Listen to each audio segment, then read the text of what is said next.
This series of podcasts is going to be a little bit different to the other podcasts because I'm going to speak to you about different pieces of knowledge on the economy and society that you might be able to use in a question that focuses on economy and society. I've chosen a question just so that we can give our knowledge a bit of a focus, but exam technique will take a bit of a back seat during this podcast and the other podcasts in the series.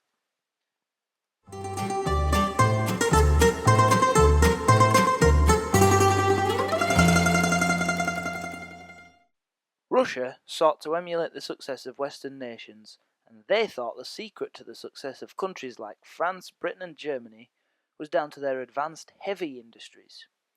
Finance ministers Rutan, Bunge, Vashnigradsky, Witte and Stolyepin were all key ministers for finance during the Tsarist period. Of course, I've probably said all of those, pronounced them all entirely incorrectly. Anyway, they all wanted to modernise Russia, but it wasn't until Witte took the brave decision to industrialise at the expense of agriculture that what became known as the Great Spurt in the Russian economy began. Going back to the start, Rutan, under Alexander II, tried to tackle the economy by encouraging foreign investment and expertise. So, for example, Welshman J.J. Hughes was responsible for about half of all Russian steel production by 1900. And he'd been encouraged to come to Russia in the first place by Rutan during the reign of Alexander II. A common feature of all ministers of finance was the desire to expand Russian railways, which also was regarded as a way in which to grow the economy because of the improvement of transport links. Under Rutan, Russia built over 20,000 kilometres of railway. Under Witte, who served mostly during the reign of Nicholas II, Russia also built another 20,000 kilometres. Rutan encouraged foreign investment by offering tax concessions and monopoly concessions, which means foreign companies who agreed to relocate to Russia would be allowed to avoid paying certain taxes, in addition to being allowed to be the sole producers of certain goods, so they didn't face competition, and thus any foreign company moving to Russia would be able to make a tidy bit of profit. With Bunge or Bunge or whatever on earth he's called, and then Vashnigradsky, both under Alexander III, Russia had a bit of a change of direction in terms of the industrial economy after Rutan and Alexander II. Bunge's most significant actions concerned agriculture, with the creation of the Peasant Land Bank and the abolition of salt tax in 1881, and then the abolition of poll tax in 1886, which of course the nobility had been exempt from. Bunge, that person, was replaced after a dramatic fall in the value of the ruble, and his replacement, Vashnigradsky, is most well known for his decision during the 1891 famine to continue to export grain despite the fact that people were starving. He did this because before 1891 this had been a sensible or seemingly successful policy to increase the amount of income in the government treasury, which had been depleted under Bunge. But his decision to continue to export even during the famine was in part the reason for his downfall, and he was replaced by Witte, who Alexander III appointed, but then Alexander III died, so Witte served mostly under Alexander II. Before we leave Vashnigradsky, he did do one other significant thing, which was to impose the Medeleev tariff on foreign goods in 1891, which was unusual because this was essentially a tax on imports from other countries. So it would undoubtedly have discouraged foreign imports, whereas the other finance ministers seemed to want to increase foreign integration, particularly Witte and Rutan. So there's a bit of an example of a difference that you could say between Alexander III and Alexander II and Nicholas II. Witte was the most well-known Minister of Finance and later served as Prime Minister.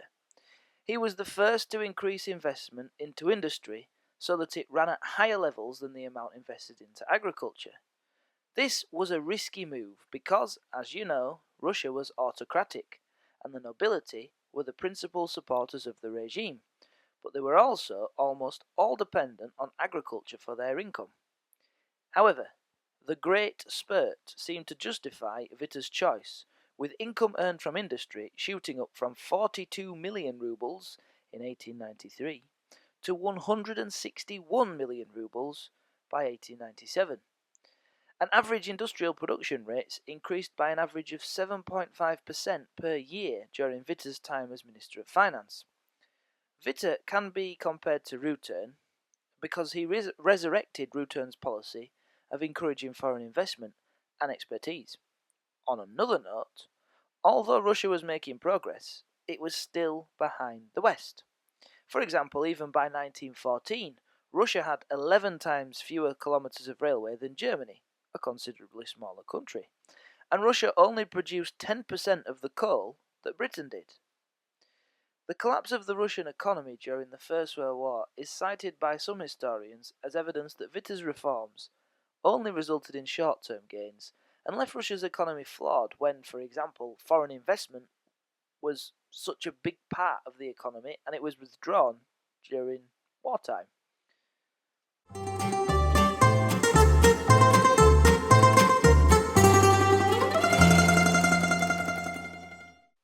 The attitudes of the communists to the industrial economy was in general for there to be a centralised state-controlled economy.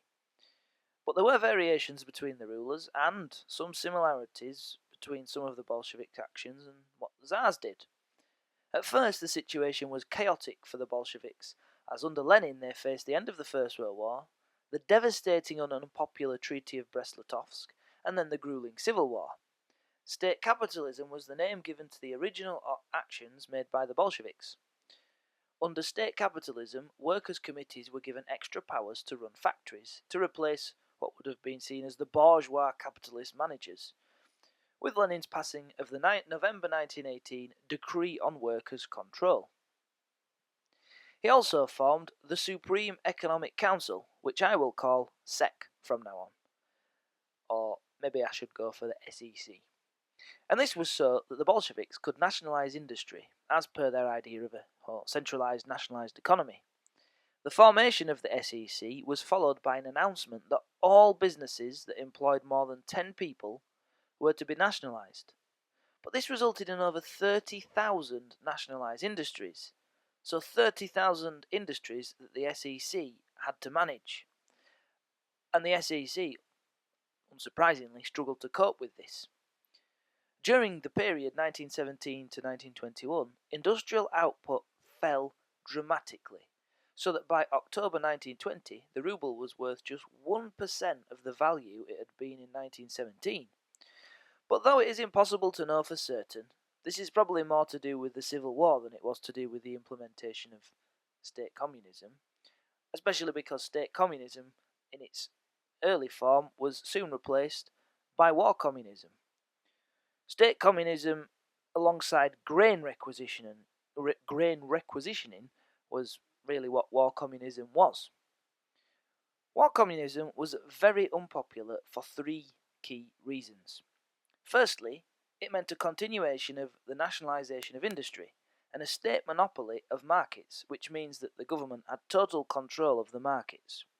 And so people lost the freedom to buy and sell goods at a time, price and place that suited them, which they resented, and therefore war communism was unpopular for that reason. The second reason it was unpopular was because of the partial militarisation of labour, whereby people were forcibly sent to do certain jobs that they often didn't want to do, and in parts of the country that they didn't want to live, so as to meet the needs of the war effort. Thirdly, and the most unpopular feature of war communism, was the grain requisitioning, as it was literally the policy of sending tools of the state, usually soldiers, to take farm produce from people, usually without compensation. To the victims of grain requisitioning, it must have felt a bit like the government was stealing from the people. The justification the Bolsheviks gave for this was that the cities were suffering food shortages when there was apparently no reason for it, because there appeared to be no issue with food shortages in the countryside. So the seemingly logical conclusion that the Bolsheviks came to was that the peasantry were hoarding grain, so they sent people, usually soldiers, to go and take any surplus farm produce that they could find.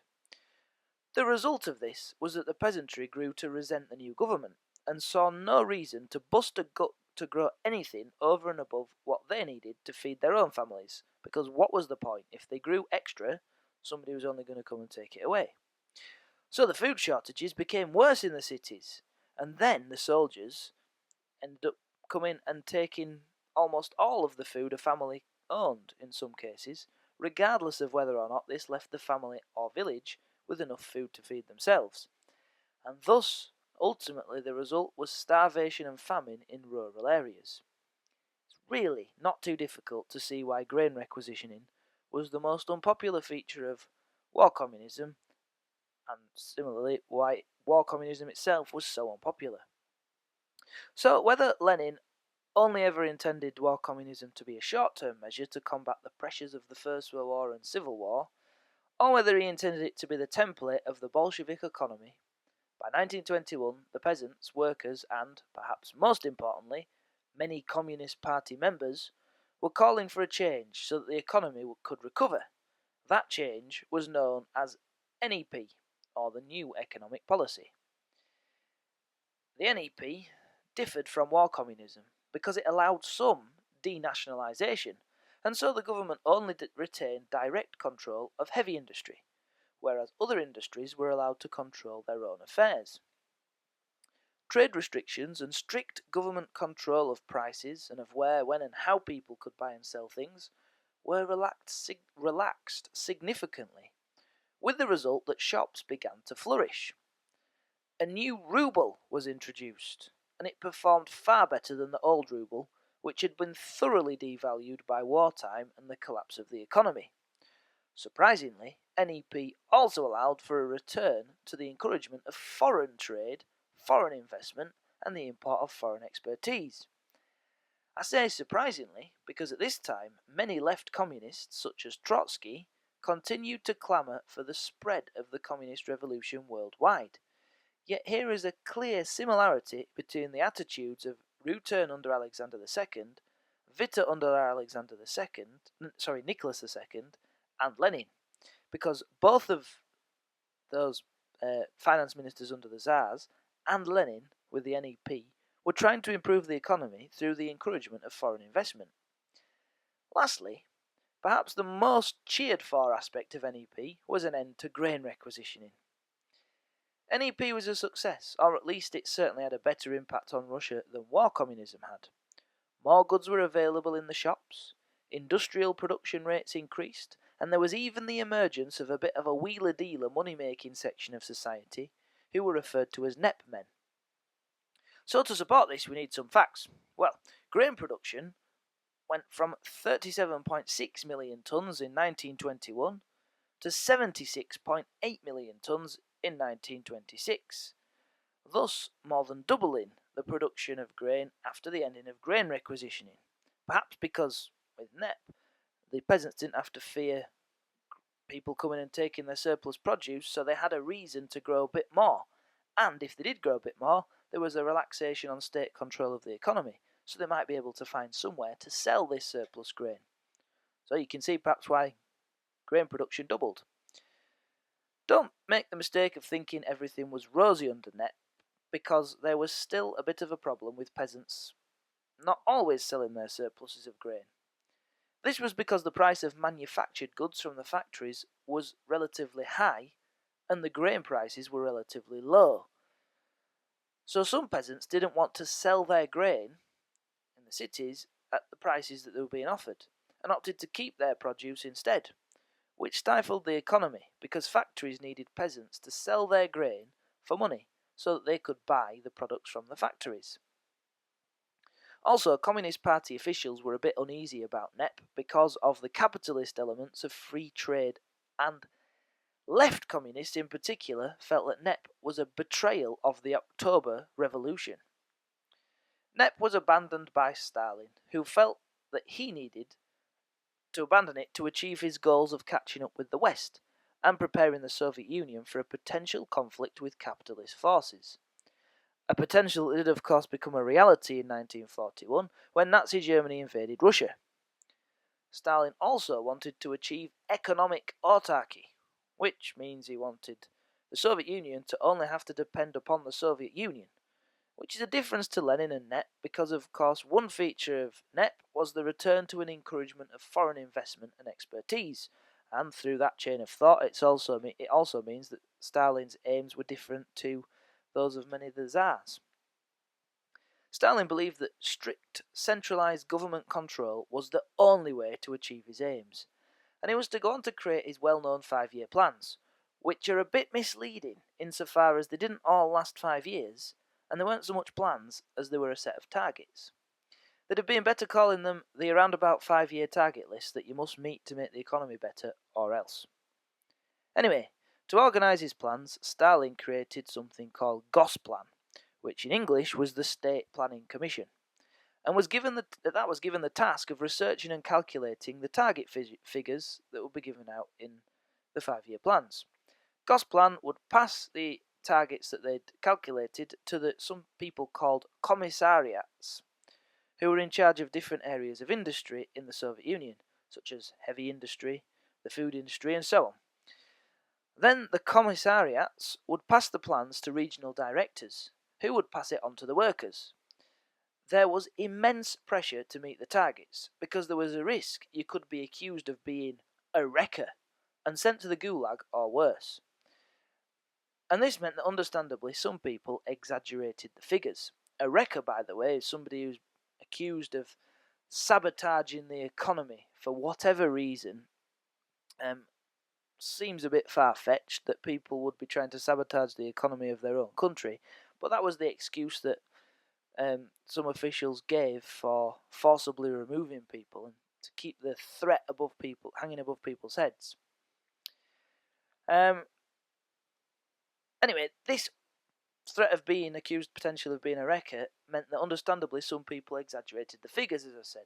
However, when this happened, and performance appeared to be better than expected because people had exaggerated the figures, Stalin simply ordered the targets to be increased to push his workers to greater efforts. You can imagine the frustration. Stalin sees them, "Oh, fantastic, my plans are working brilliantly, let's make the targets higher." And then the workers, seeing the targets get even higher, and the exasperation, resulting in more exaggerated figures, more fear, maybe a greater stress. The rather questionable figures suggest that coal production rose from 35 million tonnes in 1928 to 166 million tonnes by 1940, and tractor production went from 1,300 tractors per year in 1928 to over 31,000 produced a year by 1940. And although those figures are questionable, they're probably, the economy certainly improved during Stalin. What is unquestionable is that whatever Stalin did, it certainly prepared Russia to fight a war against the capitalist West, and in particular against the might of Nazi Germany, which Russia subsequently won with the help of their allies Britain and the USA, who also happened to be capitalist. This was a remarkable achievement, as there is no doubt that when Stalin took over in the late 1920s, the Soviet Union was still very much damaged by the First World War and Civil War, with the economy not recovered and in many ways quite backward compared to Western developed nations. The Russian economy had collapsed in the First World War, but in the Second World War the Russians defeated the German army that most of Western Europe had been conquered by. This cannot have happened without the Russian economy getting stronger, as it had clearly done under Stalin, and therefore, although the figures available to us assess the impact of the figures that show us that the 5-year plans had improved, well, they might be questionable, but what isn't questionable is that the economy was strong enough to not collapse during the most destructive war the world had ever seen, and thus Stalin must have had some success in the industrial economy. Interestingly, during the war, Stalin did end up relying on foreign aid from the USA and Britain, so although he wanted economic autarky, during the Second World War, Stalin was willing to rely on foreign aid, which makes him in some ways similar to Alexander II, Nicholas II, and Lenin, though admittedly it was not Stalin's aim for this, and it was mostly done through necessity, unlike with the other three. Khrushchev continued with the implementation of the 5-year plans, but his first plan was abandoned after 2 years due to over-optimistic target setting, and the second plan, which was called the 7-year plan, correlated with a slowdown in the rate of economic growth, which helped to contribute to Khrushchev's downfall. Khrushchev can be seen as different to all the other rulers in one key aspect, and that was because he was willing to put greater emphasis on light industry and manufacturing, and not quite as much as his predecessors on heavy industry, and this was in an attempt to improve living standards in the Soviet Union. He can be seen as enjoying some success in this area, because by 1968, 50% of Soviet households had a television and a washing machine. Now, we haven't mentioned the provisional government in all of this, you may have noticed. That's because the provisional government weren't really around for long enough to have a significant impact on the industrial economy. They did have a bit of an impact on what happened with agriculture, so you could mention them in a paragraph there. But in a question about economy and social changes, it might be easier to talk about civil freedoms with regards to the provisional government. So anyway, in conclusion, if we refer back to the question with respect to the industrial economy, then the Russian people generally gained from the continued economic growth from 1855 to 1964. But you might say in the Tsarist period, much of this gain was by the business owners themselves rather than by the workers, who generally suffered. As the economy grew, more jobs were created, though. You can definitely say that. The country gained in wealth, and the successful defeat of Nazi Germany under Stalin was an achievement that the Russians most certainly gained from. There was a huge blip in the development of industry that lasted probably from about 1914 to at least 1921, and during this time it can be said that the Russian economy went backwards largely as a result of war. And that war in itself was an economic and a social change from which the Russian people lost. And the way that industry had been organised during that period was also an example of where the Russian people probably lost more than they gained. But that was a blip. Finally, you could say the quality of life of the Russian people improved with the change in focus of Khrushchev's economic plans. So overall, in terms of the industrial economy, well, if you look at the Russian people and the industry of 1855 compared to the 1960s under Khrushchev, you can see that there's definitely been progression, and so it would be a bit simplistic to say that they lost more than they gained in terms of their industry. Hope that was useful. There'll be more on their way.